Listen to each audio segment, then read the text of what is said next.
Okay, this video will guide you in journalizing transactions for service business.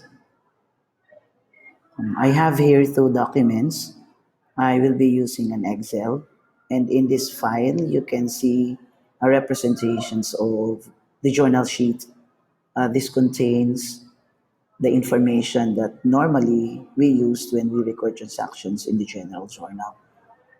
This Excel contains appropriate columns similar to the worksheets that we are using when we record transactions.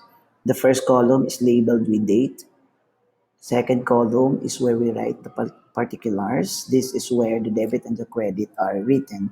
We have here the folio of reference, okay, which is used to represent the transferring of the journal entries to the general ledger. We have here the debit column. As you can see, in the debit column, there are sub-columns. These are intended for your digits for the money. And the credit column also with sub-columns where we write the appropriate digits for the value in the recorded entries. Okay, another file that I will open contains our business transactions. We will be using these business transactions to record in the general journal. According to the generally accepted accounting principles, it is important that when we record transactions, it must be based on a verifiable documents. Verifiable documents means that it must be evidenced by a document where business usually engage transactions with other entities. So we assume that all of these transactions are taken from those documents. We assume that these transactions also happened in 2016. So if that's the case, then we're going to start recording by writing the year. We have to write the year in this portion. Okay, we write 2016.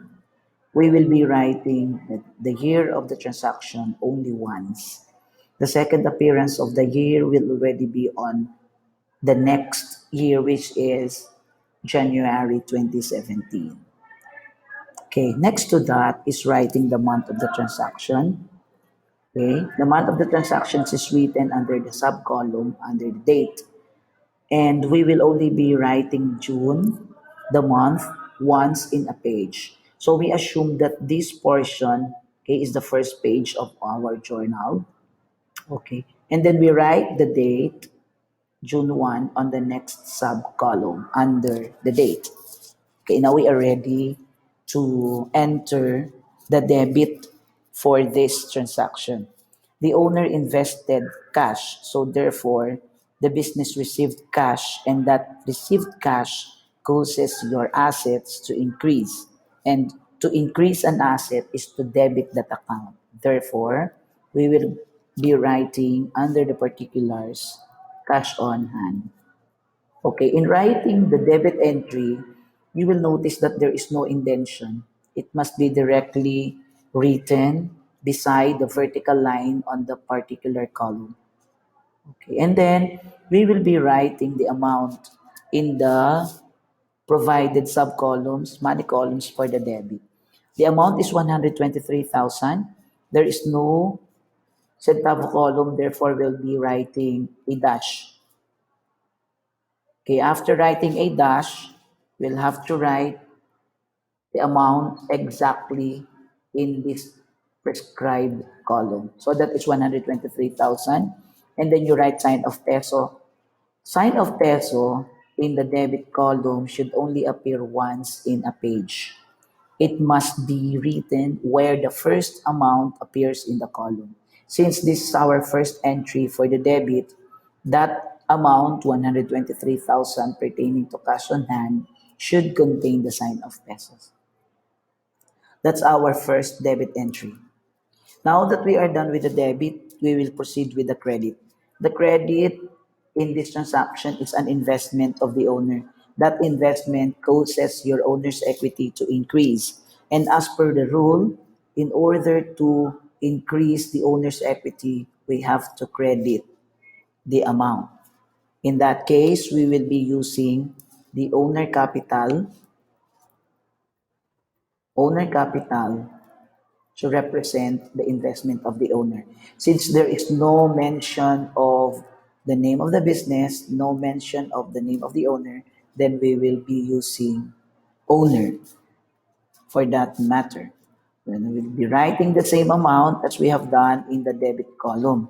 We have to provide it appropriately in the desired column and write sign of pesos. That sign of pesos must appear once also in that credit column. Okay.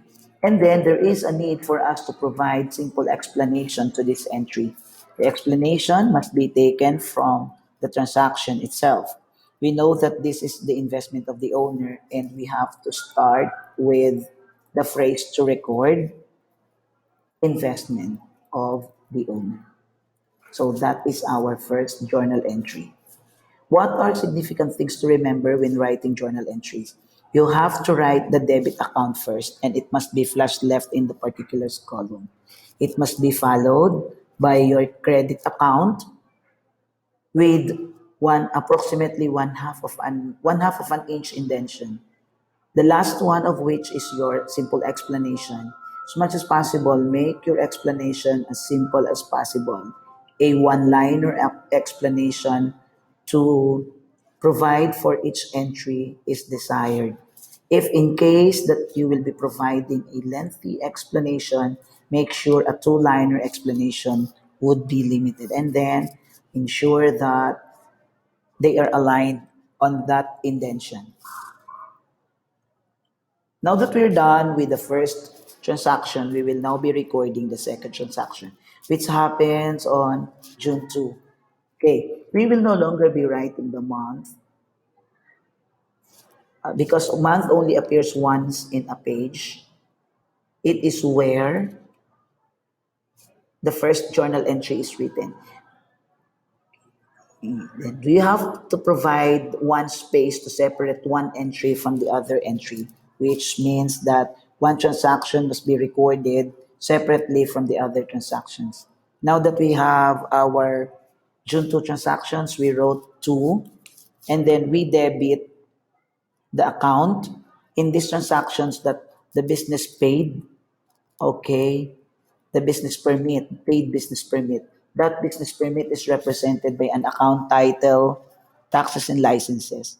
That taxes and licenses causes our owner's equity to decrease. That is why we need to debit taxes and licenses. Okay, so the amount for taxes and licenses is exactly no centavos. Then it's amounting to 7,000. Therefore, we have to write 7,000 on that area. Now that we are done writing our first debit account in our second transaction, we'll now proceed with our credit value. Then the credit account in this one is the cash payment.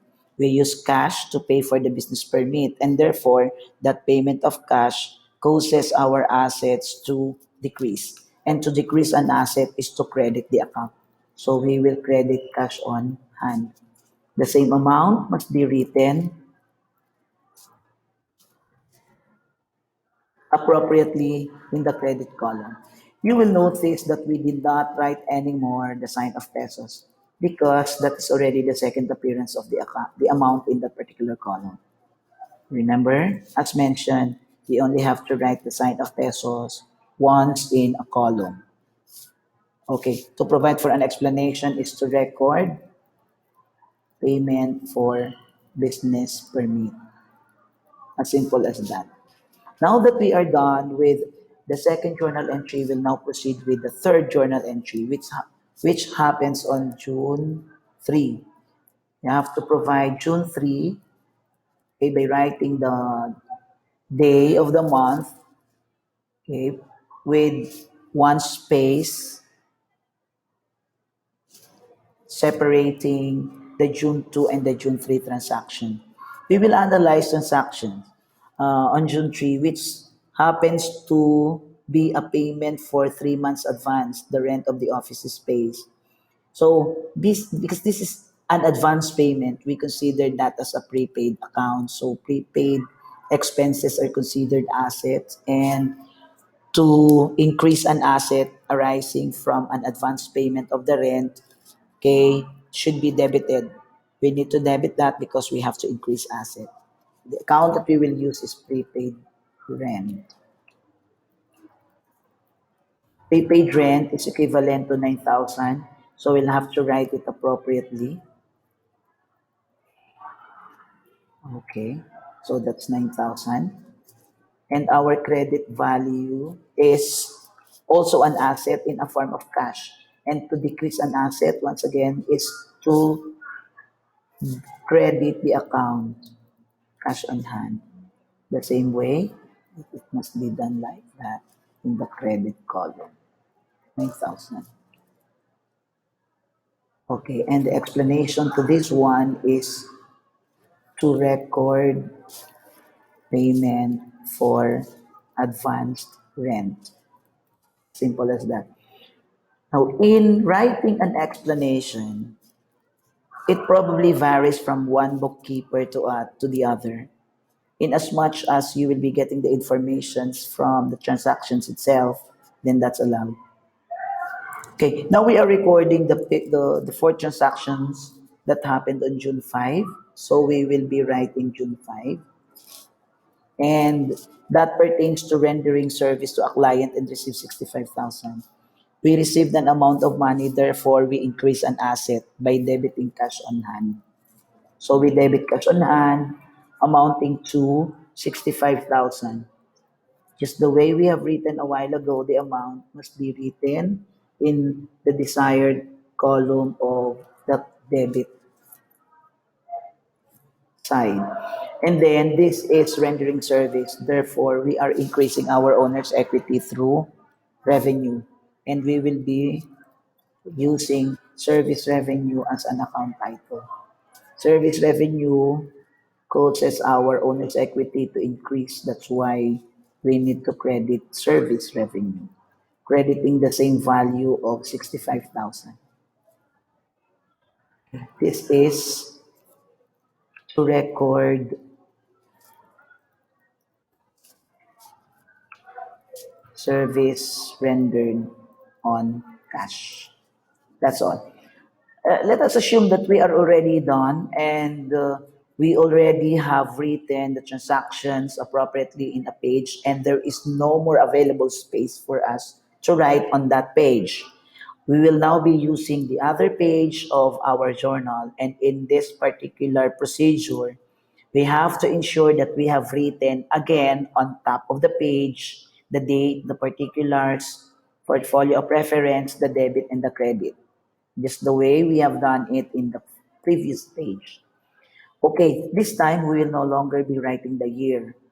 We'll only have to write the month of the transaction, which the first one happened on June 10 as a continuation of the previous transactions recorded. Okay, so June is all again written because it must appear once in a page. June 10 happens in the business wherein it sent a bill to Mr. Cruz for catering services rendered amounting to 55,000. We know that we did not receive that amount of payment from Mr. Cruz yet, so we have account receivable. And that account receivable causes an asset to increase. Therefore, we will be using account receivable for that matter. Always I specify it by including Mr. Cruz in your account title. Okay, so the amount to be received from Mr. Cruz is 55,000. So the same procedure we have done in the previous page, we have to write the amount in appropriate column. Because this is the first appearance of the amount in the debit column, we are already on page 2. We have to write another sign of pesos. Okay. And then we will now do our credit account. The credit account is because we rendered service, we need to increase our owner's equity by crediting service revenue. Okay. So service revenue must be credited and the amount must be written in the credit column, same way we have done. in the previous page and what have I done in the debit side, equivalent to 55 pesos. 55,000 pesos, I should say. Then we have to write again the sign of pesos. For what reason? That's the first appearance of the amount in the credit column. And then we will provide simple explanation of to record service rendered. This time it must be on account. Okay. Now that we're done with June 10 transactions, let us assume that instead of using June 12, we use June 10.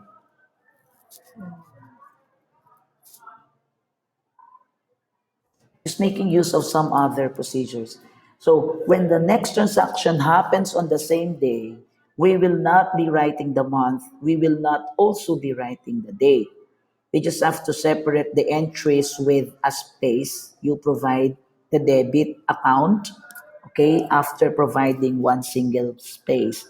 So the second transactions on June 10 happens to the business bought office equipment amounting to 90,000, paying half of the amount on cash and the remaining on account. So this time we have acquired office equipment, which causes our asset to increase. Therefore, we will use office equipment in our debit entry. Office equipment, which is equivalent to 90,000.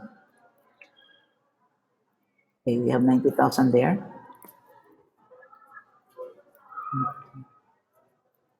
That's 90,000. And then our credit accounts includes two. One is increasing our liability by acquiring an account and decreasing our asset by issuing cash. So let us first use cash on hand to represent the increase on asset, cash on hand. Well, anyway, you can use the liability first if you want it that way. That is also acceptable. So since we use half of 90,000 as our payment, we will just be writing the amount equivalent to 4,000, 45,000. 45,000. And increasing liability by crediting account payable. There is no name of the business to whom the payable has been made, so therefore you just have to leave it blank. Just plainly writing account payable and then writing 45,000. Okay, so we have two account titles on the credit side, which makes our entry considered a compound journal entry. This is to record office equipment bought on cash and on account. This is what I am referring to a while ago, that when you are using two-liner explanations, your two lines must be aligned together. Okay, so these transactions that happen on June 10, the second of the transactions on that day must be written this manner. We have to make it sure that all debit accounts are aligned, all the credit accounts are aligned, and all the explanations are also aligned. That is following the standards in recording transactions. So I think that's all. Those are the basic procedures that we have to take into considerations when we are journalizing our transactions.